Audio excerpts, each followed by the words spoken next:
Halo teman-teman, apa kabar kalian hari ini? Semoga sehat selalu dan dimudahkan rezekinya. Ini merupakan Money Heist Korea season kedua, dimana sebelumnya Mimin udah bahas season pertama episode 1 sampai ke 6. Nah, oleh karena itu di season kedua ini Mimin akan nyebutnya episode 7 sampai 12. Buat kalian yang belum nonton season pertama, linknya ada di kolom komentar. Episode 7 dibuka dengan kilas balik, di mana Profesor Cha sedang melacak agen ganda. Dia akhirnya melawan target dan menjatuhkannya dengan mudah.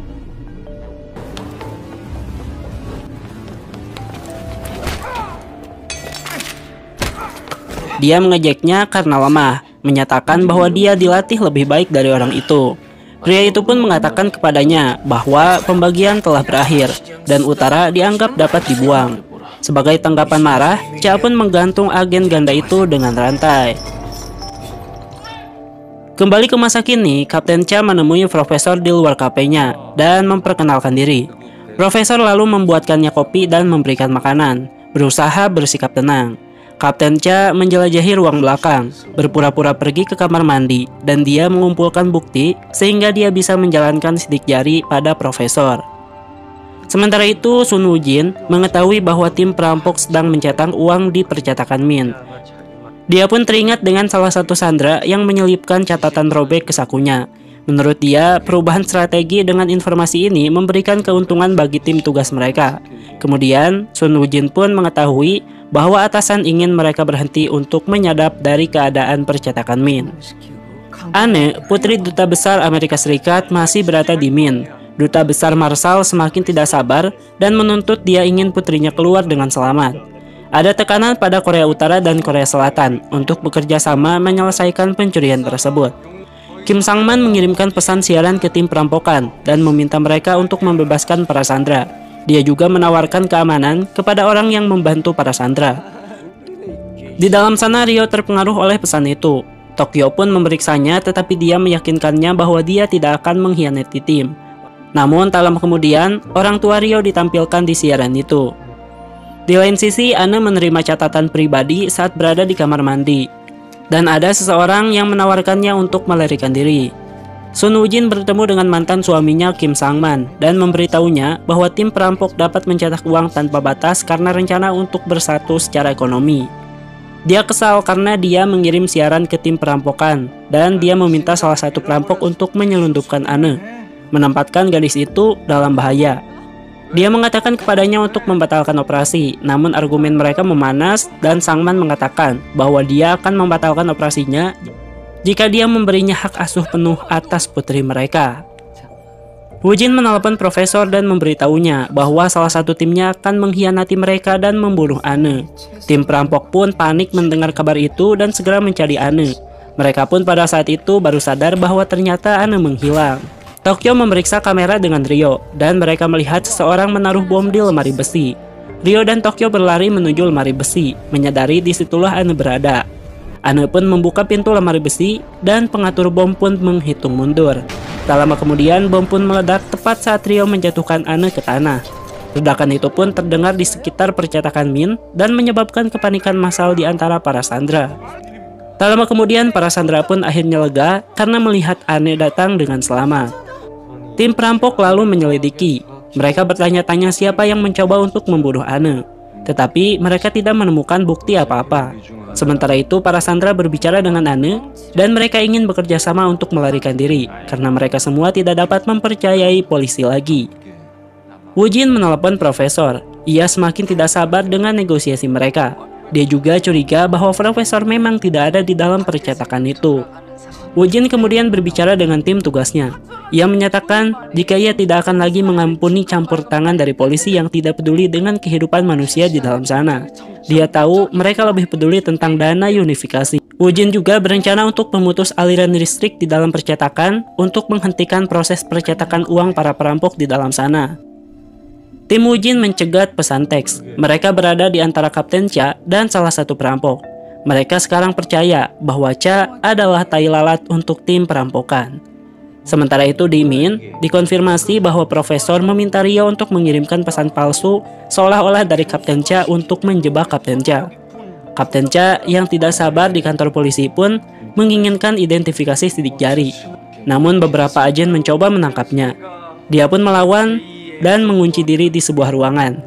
Dia lalu melihat file tentang sidik jari sebelum melarikan diri.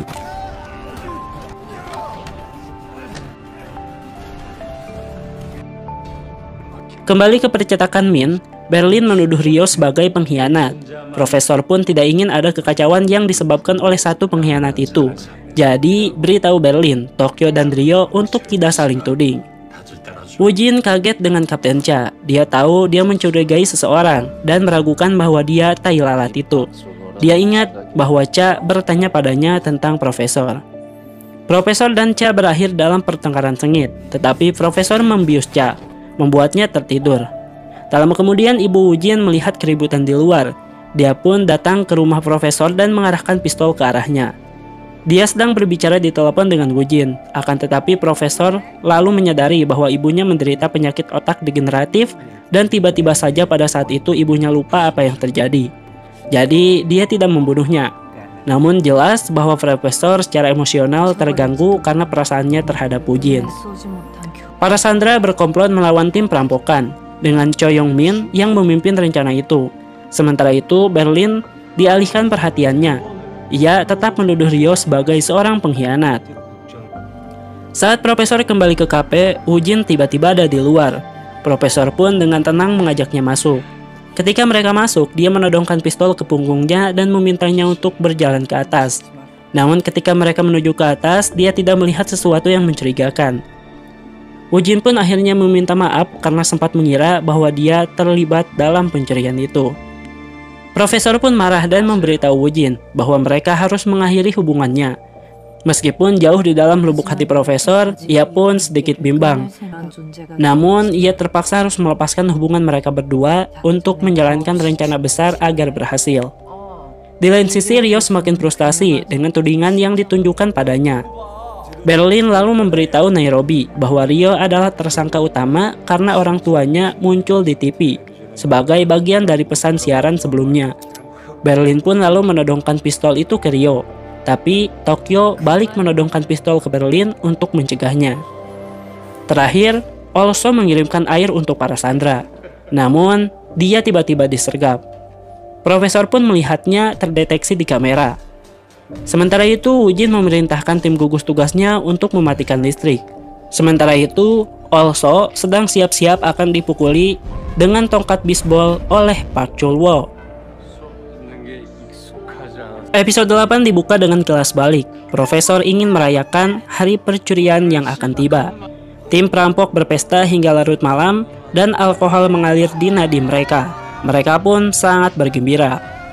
Nairobi pada saat itu ingin bercinta, tapi dia ditolak oleh Profesor. Dia pun memutuskan untuk terbuang percuma dengan Also dan Helsinki sebagai gantinya. Helsinki pada saat itu emosional.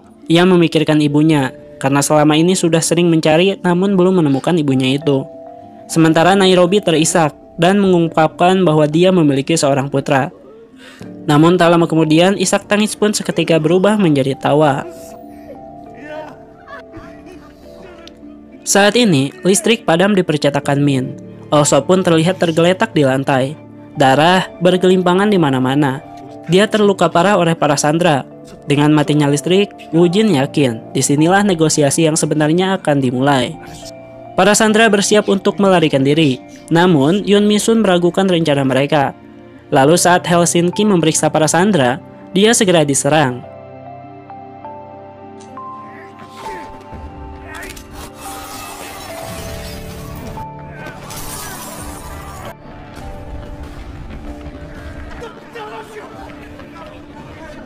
Sementara itu, Rio, Berlin, dan Tokyo menjalankan rencana untuk menyalakan daya cadangan.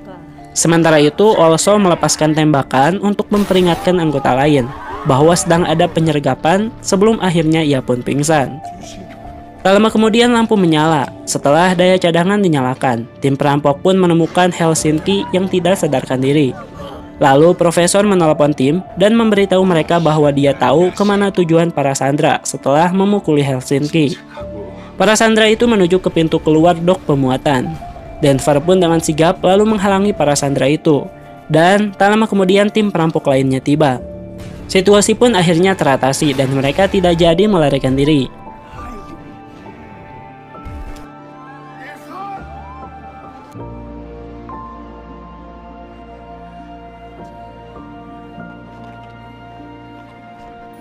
Sementara itu, Rio berakhir dengan pertengkaran hebat dengan salah satu sandera, Pak Chulwo, yang kini dianggap sebagai tai lalat di antara para sandera.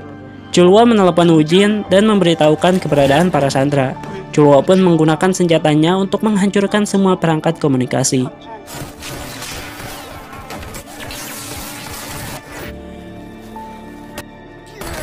Chulwo lalu meninggalkan ruangan. Hal itu pun membuat Rio kebingungan karena dengan rusaknya alat komunikasi, kini Profesor tidak bisa lagi menghubungi tim perampokan. Di dok pemuatan, polisi menerobos pintu keluar dengan bahan peledak. Tim perampok pun berakhir dengan baku tembak dengan pihak berwenang.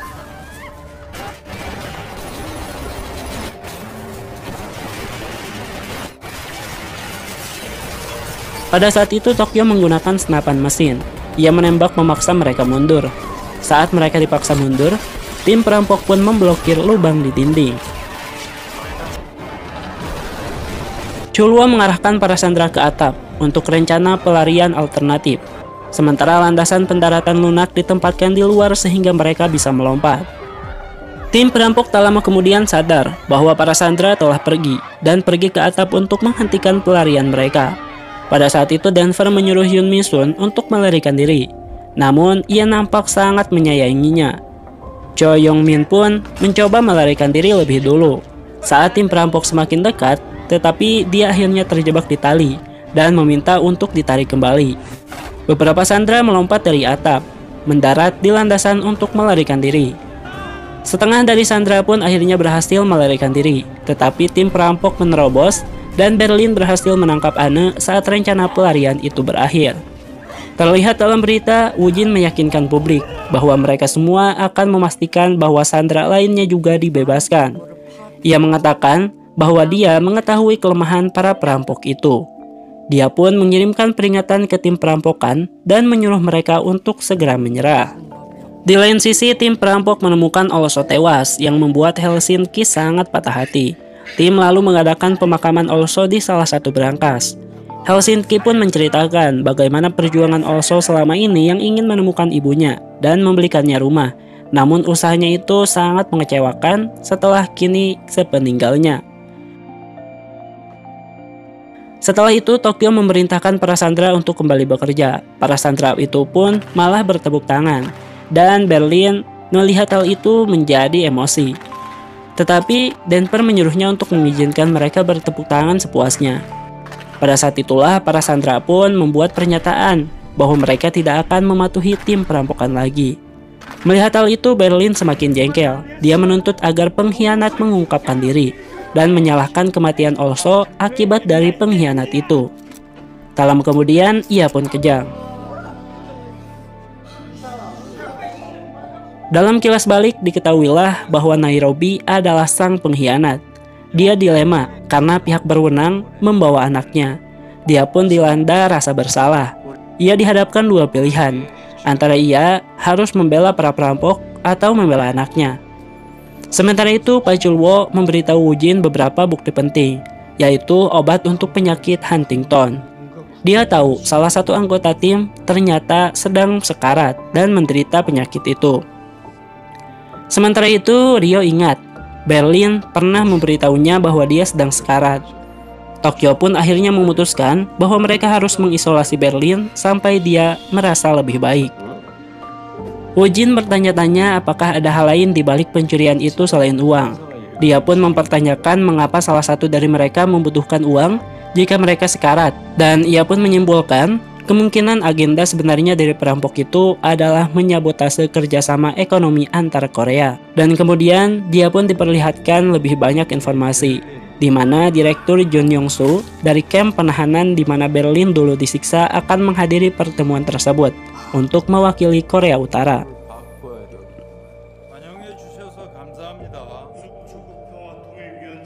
Tak lama kemudian Berlin bangun dan menuduh Tokyo sebagai pengkhianat. Rio pun menyuruh Berlin untuk tenang dan mengancam akan menembaknya. Helsinki tak lama kemudian tiba dan Berlin memberitahunya bahwa dialah yang membunuh Also. Hanselke pun memihak Berlin dan membuat Rio pingsan. Di lain sisi, Woo-jin mengetahui sebuah resort yang menerima pesanan obat resep dalam jumlah besar untuk penyakit Huntington.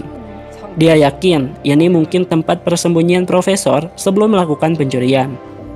Profesor pun di sini diperingatkan, dan dia sudah lebih dulu melacak mobil Woo-jin. Terlihat saat Woo-jin memeriksa tempat persembunyiannya, profesor pun dari jauh memperhatikan Woo-jin menggunakan teropong. Di lain sisi, Berlin mengikat Tokyo dan Rio ke meja dan mengumpulkan semua tim. Pintu depan Min pun lalu dibuka. Berlin ingin memberikan Tokyo kepada polisi. Dan kemudian Berlin pun mengatakan bahwa Tokyo adalah pengkhianat dan mendorongnya keluar. Tokyo pun dikebung dan akhirnya ditangkap.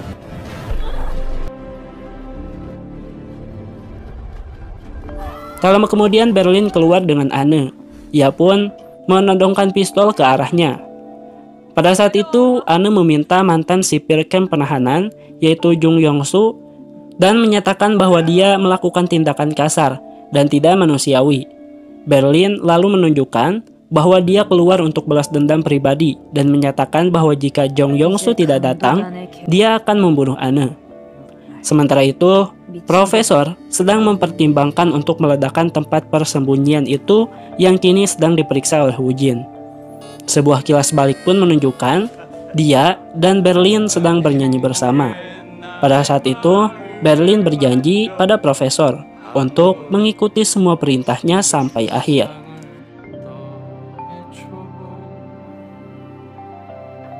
Episode 9 dibuka dengan kilas balik, di mana Profesor bertemu dengan seseorang dari geng Berlin.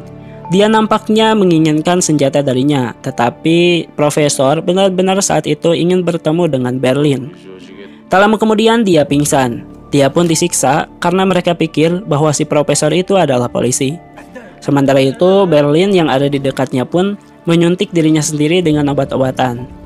Saat dia disiksa, Profesor memberitahu orang-orang Berlin bahwa mereka bersaudara.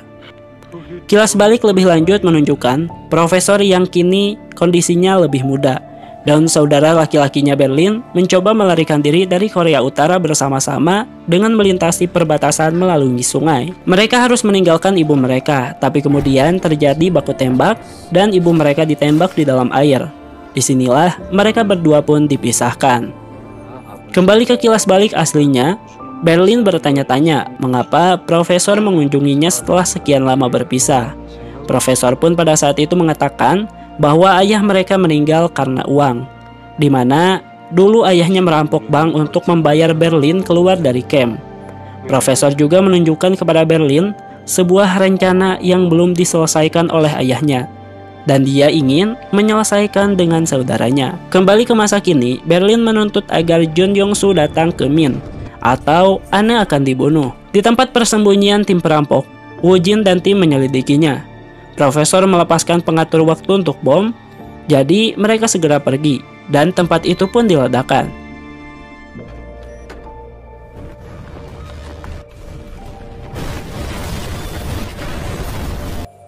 Setelah itu, Woo-jin merasa ada yang tidak beres. Dia bertanya-tanya mengapa tempat itu tidak diledakkan sebelum mereka sampai di sana, dan sebelum mereka mengambil semua buktinya. Ia pun mulai menginterogasi Tokyo. Woo-jin bertanya-tanya apakah mereka merampok percetakan Min hanya untuk tujuan uang atau tujuan politik.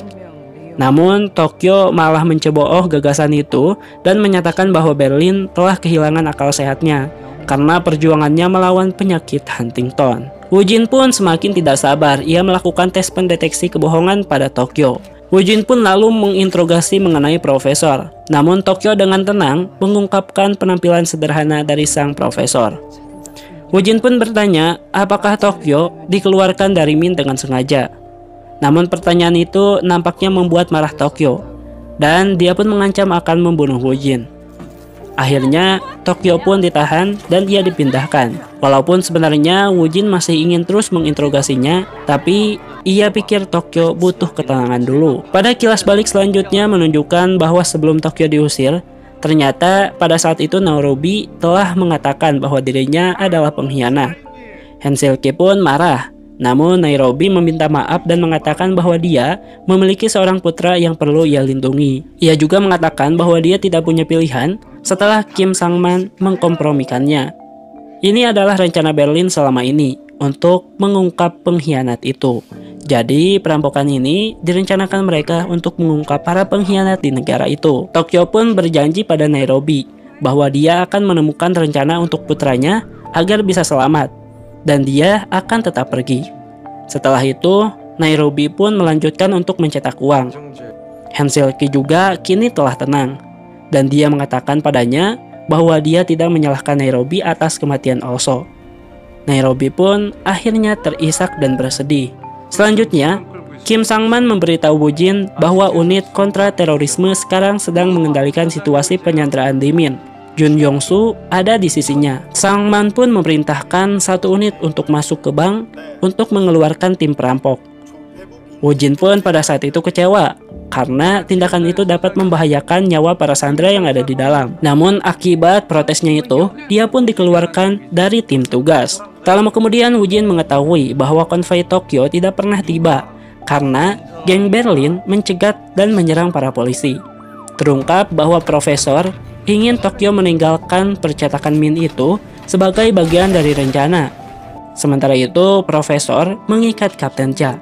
Profesor juga mengatakan bahwa mereka sedang melakukan revolusi. Kembali ke percetakan Min, Jun Yong-soo datang untuk bernegosiasi. Berlin pun keluar bersama Anne dan ia pun mengarahkan pistol kepadanya. Berlin memberitahunya tentang mimpi buruk yang dia timbulkan, dan dia akan menyebabkan mimpi buruk baginya. Di lain sisi, geng Tokyo dan Berlin sedang melakukan operasi di rumah Kim Sang-man. Mereka semua mengambil alih keamanan di rumah itu. Dan saat mereka bergegas melewati rumah menggunakan gas dan peluru karet, mereka menunjukkan hal ini sebagai umpan langsung di media sosial, agar seluruh dunia dapat menonton kejadian itu. Kembali ke negosiasi, Jun Yong-soo meminta Berlin untuk mengakhiri pencurian itu. Namun Berlin memintanya untuk mengatakan apa yang dia lakukan padanya di kamp konsentrasi, termasuk orang-orang yang kelaparan. Jun Yong-soo pun memberitahu Berlin bahwa dia sudah membalas dendam dengan memperkosa putri-putrinya di kamp. Di siaran langsung, geng Tokyo dan Berlin menjangkau seorang anak laki-laki, dan mereka pun membawanya keluar dari dalam rumah. Namun pada saat itu, tiba-tiba Woo Jin muncul dan memberitahu Tokyo dan gengnya untuk menurunkan anak itu dan menodongkan pistol ke arah mereka. Tokyo pun memberitahu Woo Jin bahwa penjaga Kim Sang-man akan segera bangun dan memperingatkannya untuk tidak menimbulkan masalah. Mereka pun mengizinkan anak itu untuk dibawa oleh Woo Jin. Lalu Tokyo dan gengnya menuju ke sebuah van dan mereka pun pergi. Terungkaplah sudah bahwa anak yang bersama Woo Jin itu merupakan putra Nairobi, dan kini anak itu telah dibebaskan dari Kim Sang-man. Salah satu orang dari geng Berlin mengatakan di berita bahwa Kim Sang-man telah mengancam dan menyakiti anak ini sebagai bagian dari negosiasi pencurian.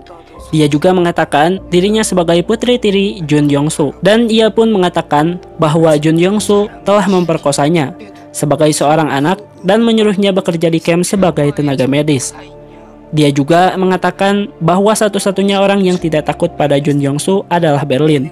Tentu dia yang sangat dia cintai. Dia pun akhirnya mengungkapkan bahwa Kim Sang-man selama ini telah mencoba untuk membunuh Anne selama di dalam percetakan dan selama ia disandra oleh para perampok itu. Namun usahanya masih gagal. Berlin kemudian berbicara dalam berita.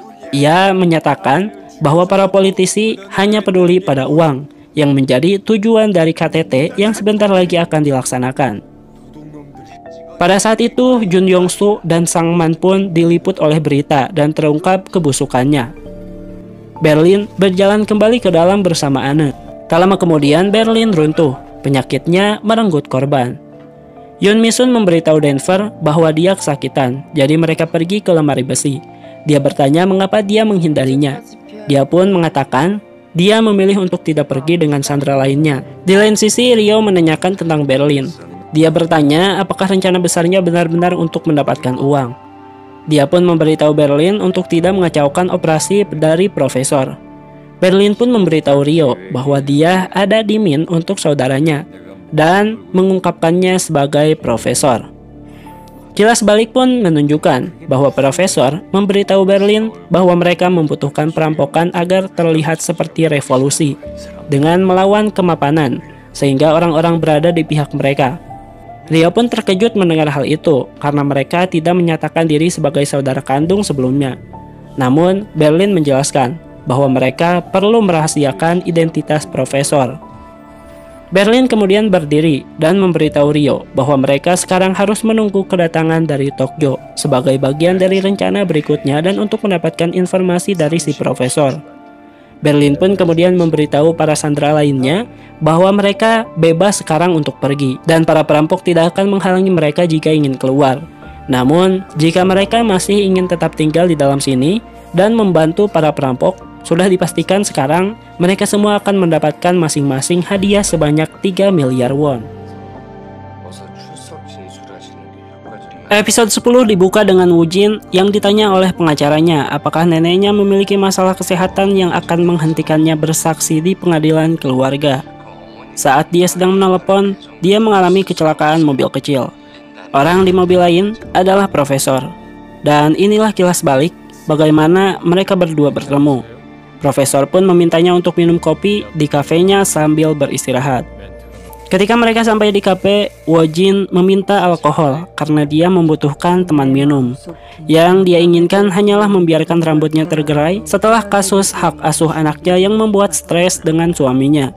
Lalu setelah itu mereka berdua pun bercocok tanam.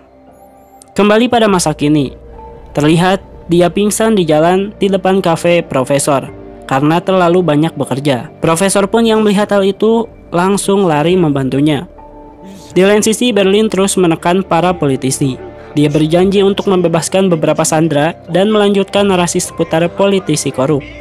Kim Sang-man menjadi tidak sabar dan ingin para perampok itu terputus dari komunikasi dengan jaringan dari berita. Profesor pun memutuskan untuk mengubah rencananya. Dia percaya banyak hal yang berubah terlalu cepat. Dia pun akhirnya meminta Tokyo untuk menyampaikan sebuah pesan. Dan jika dia tidak memberi pesan tepat waktu pada teman-temannya, tim perampok di dalam tidak akan bisa bertahan lagi. Woojin akhirnya terbangun di sebuah rumah sakit setelah pingsan. Putri dan ibunya ada pada saat itu. Dia pun samar-samar ingat bahwa profesorlah yang telah membawanya ke rumah sakit itu. Di lain sisi, Berlin meminta keputusan para sandera. Apakah mereka tetap mau tinggal di tempat itu dan mendapatkan hadiah atau mereka mau pergi sebebasnya? Jae-yong Min pun pada saat itu angkat bicara dan ia menjelaskan resikonya jika mereka mempercayai pada perampok. Berlin pun lalu membuktikan bahwa mereka punya uang yang banyak dan ia melemparkan sebagian ke lantai. Ia mengatakan 3 miliar won yang akan mereka dapatkan adalah uang tunai yang cukup untuk memulai hidup baru. Dan hal itu bisa mereka dapatkan ketika tetap bertahan di dalam dan membantu para perampok. Dalam kilas balik, tim perampok berbicara tentang Stockholm Syndrome dan membuat para sandera menjadi kaki tangannya. Di lemari besi, Yoon Mi-sun bertanya pada Denver siapa nama aslinya. Dia pun sempat ragu, tapi akhirnya memberitahukannya. Yoon Mi-sun pun memberitahu Denver bahwa dia tidak membutuhkan uang itu dan dia tetap akan ada untuk Denver. Setelah itu, mereka berdua pun bercocok tanam. Singkat cerita, diputuskanlah siapa yang akan tinggal di tempat itu dan siapa yang akan pergi keluar. Namun anehnya, Ane masih tetap ingin tinggal di dalam. Begitu juga dengan Choi Yong Min. Saat Denver mengumumkan, ternyata Yoon Mi-sun juga tetap tinggal di dalam. Dan Moskow melihat mereka berpegangan tangan. Dia pun menarik Denver ke samping dan bertanya apa yang telah terjadi. Denver pun mengatakan bahwa dia jatuh cinta pada Yoon Mi-sun. Moskow pun kecewa dengan pengambilan keputusan dari putranya itu dan tidak percaya bahwa Yoon Mi-sun tidak terlibat demi uang karena ibunya menyatakan hal yang sama. Setelah itu, Denver pun memperdebatkan apakah Yoon Mi-sun menderita sindrom Stockholm. Denver memberitahu Yoon Mi-sun bahwa dia harus pergi karena dia akan menyesalinya. Namun Yoon Mi-sun tetap teguh pada pendiriannya. Yoon Mi-sun pun sangat bingung mengapa dia begitu marah, dan ketika dia marah, dia pun menamparnya.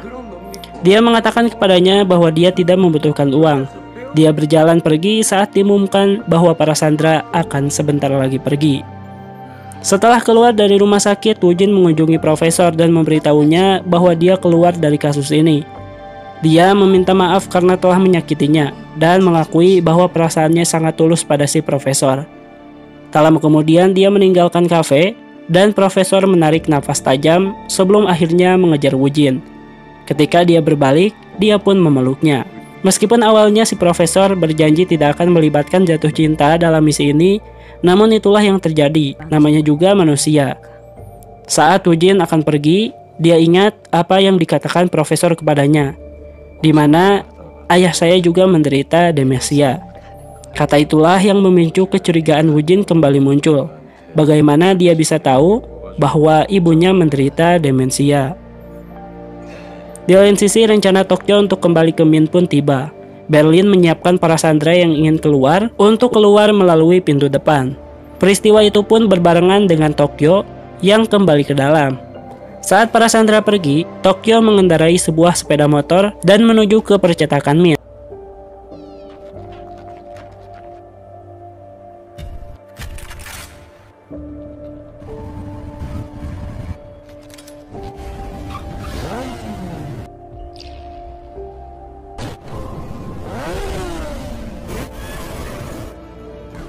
Tak lama kemudian, drone turun ke arah polisi untuk mengalihkan perhatian mereka.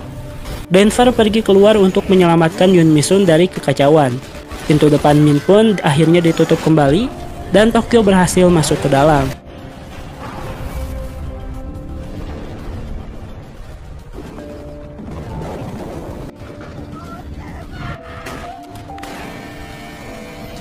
Terungkaplah bahwa di antara kekacauan itu, Moskow tertembak. Namun, tidak ada yang menyadarinya. Moskow sendiri pun menderita di kamar mandi, dan tubuhnya berdarah. Di lain sisi, Woo-jin yang khawatir pergi ke rumah ibunya, dan bertanya apakah dia pernah melihat profesor sebelumnya. Sang ibu pun mengatakan bahwa dia ingat, dan pada saat itu mencoba menelpon Woo-jin setelah melihat pria itu di luar rumahnya. Namun, dia tidak ingat lebih jelas. Woo-jin pun sadar bahwa pertemuannya dengan profesor bukanlah suatu kebetulan, melainkan dia sendiri merupakan bagian dari rencana si profesor itu. Di lain sisi, Kapten Cha mematahkan tangannya sendiri untuk membebaskan diri. Profesor dan timnya mengejar Kapten Cha di jalan, dan akhirnya dia dikepung. Tiba-tiba, dia pun ditabrak sebuah mobil secara tidak sengaja.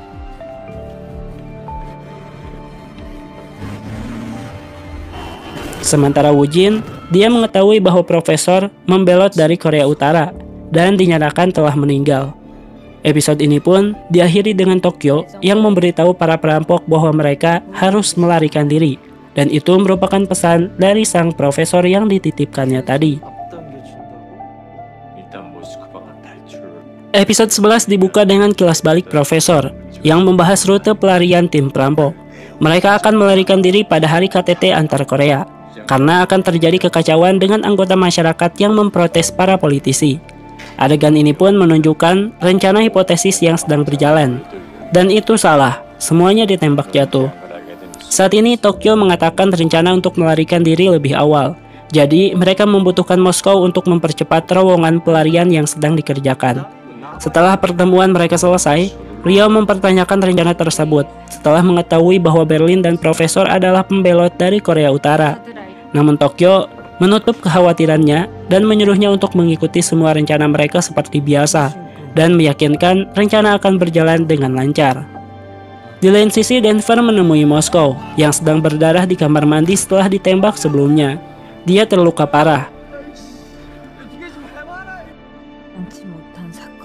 Berlin menuju keluar dengan menodongkan pistol kepada Yoon Mi-sun dan meminta polisi untuk membawa tim medis. Namun nampaknya polisi saat ini sudah tidak mau bekerja sama lagi dengan sang penanggung jawab Sangman.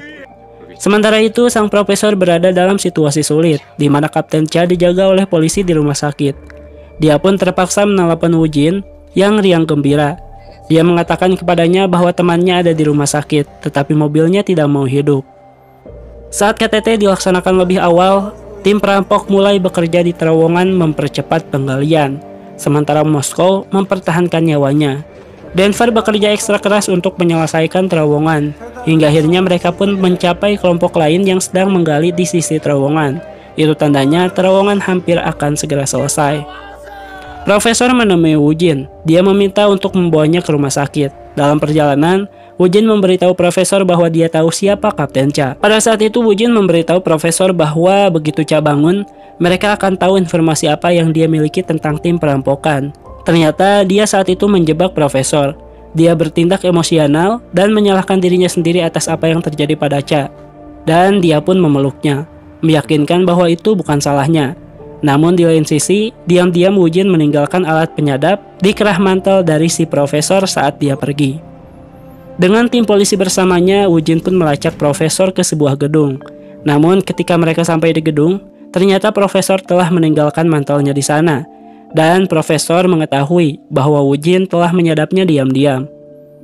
Di lain sisi, Yoon Mi-sun menyampaikan kabar buruk kepada Denver. Dia memintanya untuk mengunjungi ayahnya sesegera mungkin. Denver pun akhirnya menemui sang ayah, dan jelas dia akan mati. Moskow menyuruhnya untuk tidak menangis dan menjadi laki-laki. Denver pun memberitahu ayahnya bahwa dia telah selesai menggali terowongan dan mereka sebentar lagi bisa keluar dari percetakan Min. Moskow lalu menyuruhnya bersikap baik pada Yoon Mi-sun atau dia akan membunuhnya.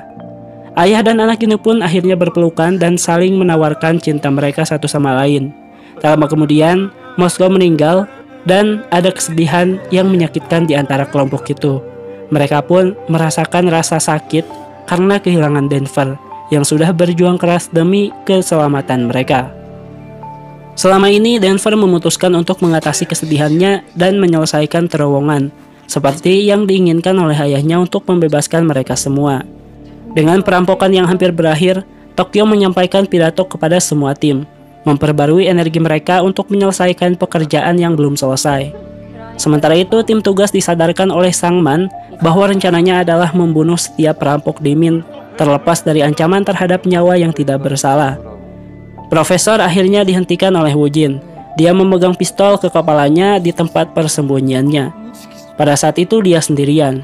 Profesor memberinya kesempatan untuk mengajukan pertanyaan saat dia bergerak perlahan ke arahnya. Dia pun memberinya pembenaran untuk rencananya. Dia menyatakan bahwa penyatuan ekonomi hanya memaksimalkan keuntungan para pencuri, dan dia perlu memberitahu dunia.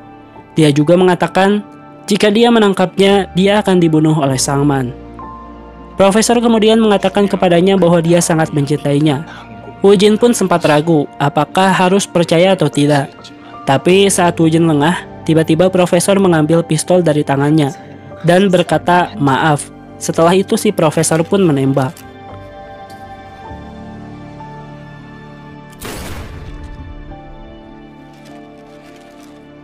Episode terakhir ini dibuka dengan kilas balik, di mana ayah profesor mengatakan kepadanya bahwa dia akan keluar untuk menghasilkan lebih banyak uang, karena mereka membutuhkan saudaranya bisa kembali. Lalu sore harinya ayah profesor pun ditembak mati dalam perampokan bersenjata. Profesor pada saat itu sedang tidur. Tetapi rencana ayahnya ada di sampingnya, dan rencana itu tertiup angin ke lantai. Dan kemudian bergerak lagi ke masa kini, Profesor sedang melihat senjatanya, di mana itu artinya tembakan sebelumnya bukan benar-benar menembak Woo-jin. Beralih ke percetakan Min, pada saat itu mereka sedang membuat terobosan di terowongan, dan mereka melihat Profesor di sisi lain. Pada saat itu mereka pun bergembira dan merayakan keberhasilannya, karena mereka hampir di akhir perjalanan.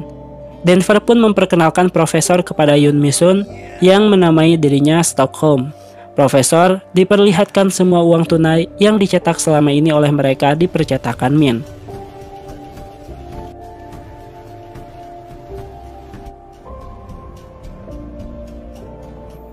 Di lain sisi, Kapten Cha bangun di rumah sakit. Sementara itu, Woo-jin saat ini diborgol ke sebuah pipa oleh Profesor. Di lain sisi, para politisi yang korup tidak sabar. Mereka mengkhawatirkan uang mereka setelah menandatangani perjanjian penyatuan ekonomi di KTT. Sang Man pun mengirim polisi bersama tentara untuk menjatuhkan tim perampok yang ada di dalam. Dan satu-satunya tujuan adalah untuk membunuh mereka semua.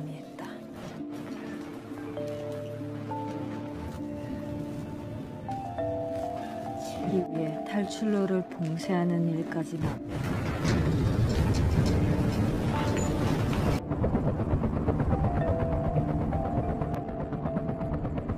Tokyo dan Rio harus melawan mereka lebih dulu. Tokyo dengan gagah berani melawan balik dengan senapan mesin. Hingga akhirnya ia pun tertembak.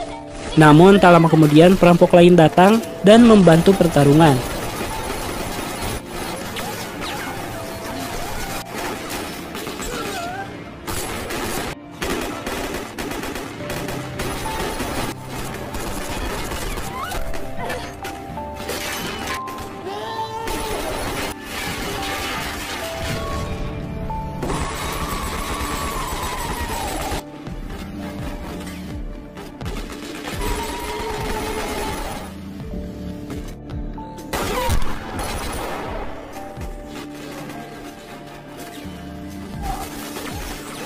Ryo membantu Tokyo yang terluka.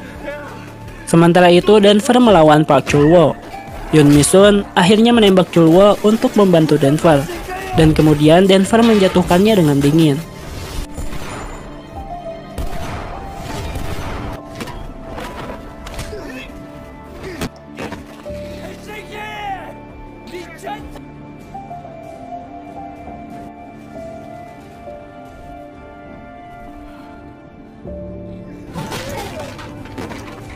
Sementara itu di luar KTT, protes terhadap para politisi semakin meningkat di masyarakat. Ketidakpuasan publik atas penyatuan ekonomi pun kini semakin memanas. Di lain sisi, tim perampok berhasil kabur. Park Chul-woo sadar kembali dan memberitahu timnya bahwa mereka telah bersembunyi.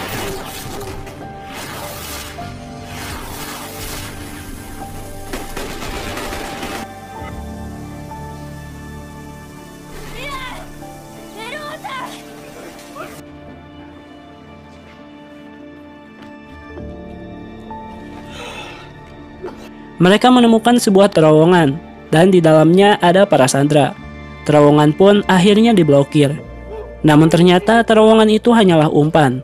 Seperti yang kita tahu di season pertama, perampok menggali 2 terowongan, dan saat ini tim perampok sedang menuju terowongan pelarian yang sebenarnya. Sebagian besar tim berhasil mencapai perahu di sisi lain terowongan. Sementara itu, Woo-jin menelepon rekannya dan memberitahu mereka lokasi para perampok saat ini. Kapten Cha pun menegaskan bahwa kecurigaannya benar.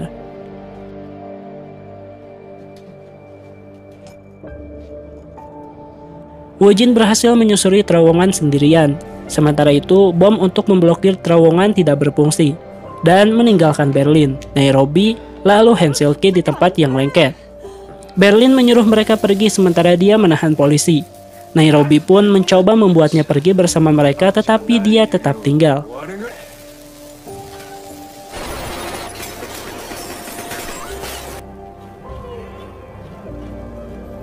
Para sandera dibebaskan dari Min. Berlin memanggil profesor untuk mengucapkan selamat tinggal. Profesor pun memberitahu Berlin bahwa rencananya tidak berhasil dan rute pelarian diblokir.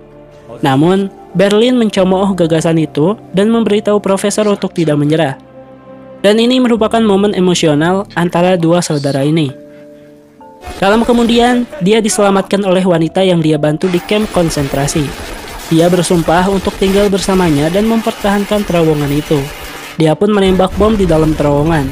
Profesor itu pun berlutut dan menangis terseduh-seduh, takut akan yang terburuk terjadi.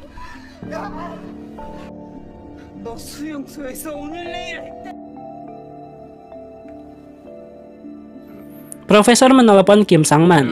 Dia menawarkan untuk menyerahkan dirinya agar perampok lainnya tetap hidup. Tokyo mengambil telepon darinya dan melemparkannya ke dalam air. Profesor pun mengatakan padanya bahwa dia tidak ingin kehilangan orang lain. Tokyo menyuruhnya bangun agar mereka bisa pergi. Tapi kemudian, Profesor pun melihat sesuatu di peta yang dibuat oleh almarhum ayahnya. Profesor lalu memberitahu tim bahwa tempat persembunyian mereka telah ditemukan, tetapi ada cara lain untuk melarikan diri. Sementara itu, Woo-jin ditemukan polisi, tapi dia ditangkap. Kim Sang-man menuduhnya berkolusi dengan para perampok. Woo-jin pun menghadapi Sang-man dan dia mengatakan kepadanya bahwa dia takut para perampok mengungkap mereka apa adanya. Radio polisi mengetahui bahwa ada bom yang ditanam di sekitar lapangan perdamaian tempat para pemprotes berada. Namun Woo-jin tidak percaya para perampok akan membuat mereka kabur, karena prinsip mereka bukanlah membunuh. Sang-man menyuruh rekan-rekannya untuk membawa Woo-jin pergi. Terlihat Sang Man rela mempertaruhkan nyawa banyak orang demi menghentikan pencurian itu. Kapten Cha kecewa dengan rencana Sang Man dan langsung menemui Wu Jin di luar. Wu Jin pun pada saat itu menegaskan kembali bahwa ia yakin bom itu tidak akan pernah meledak. Bahan peledak memang meledak, tetapi tidak mematikan.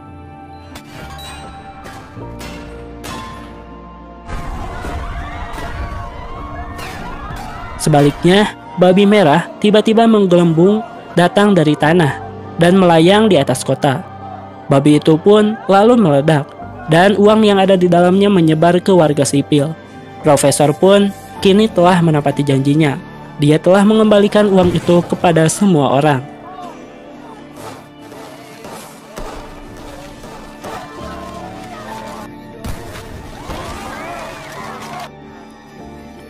Di lain sisi, tim perampok telah mencapai sisi lain terowongan dengan membawa kantong uang yang sangat banyak.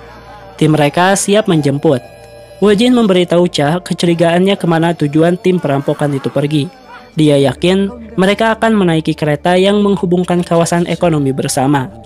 Cha pun mengalihkan perhatian polisi dan Wu Jin berkendara menuju ke lokasi yang dicurigai itu.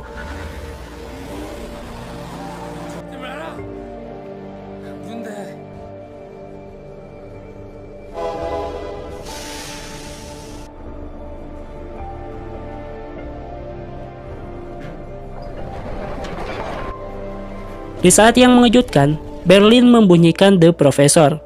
Dia berhasil keluar melalui sistem pembuangan limbah. Sementara perhatian orang banyak terganggu oleh uang yang jatuh dari langit. Profesor dan tim merasa lega, namun terlepas dari kabar baiknya, Tokyo tahu bahwa Profesor kini sedang memikirkan Wu Jin.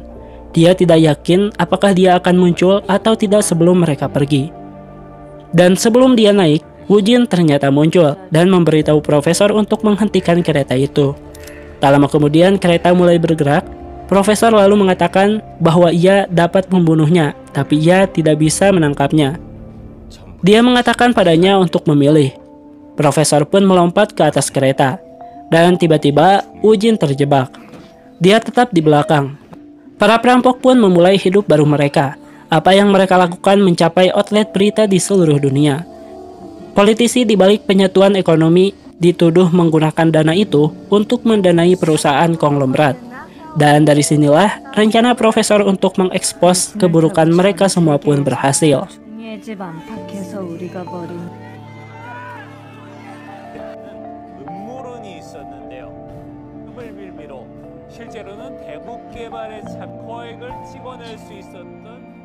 Singkat cerita, setahun kemudian, Wu Jin pada saat itu masih diinterogasi, di mana ia dituduh terlibat dalam percurian 1 tahun lalu. Dia kemudian dihubungi oleh firma hukum asing yang ingin berbicara kepadanya. Meskipun dia awalnya sempat bingung, tapi saat pulang, dia tiba-tiba menemukan kartu pos lama. Wu Jin pun datang ke lokasi yang diberikan dalam kartu pos itu, dan ternyata tempatnya itu sangat indah. Di sana ia pun bertemu dengan si Profesor yang sudah lama ia tak temui. Dan terlihat mereka berdua pun senang bisa bertemu kembali. Pada saat itulah Profesor pun mengatakan bahwa ia saat ini sudah memiliki rencana yang sangat luar biasa dan mengajak Wu Jin untuk bekerja sama. Lalu setelah itu, season 2 pun berakhir.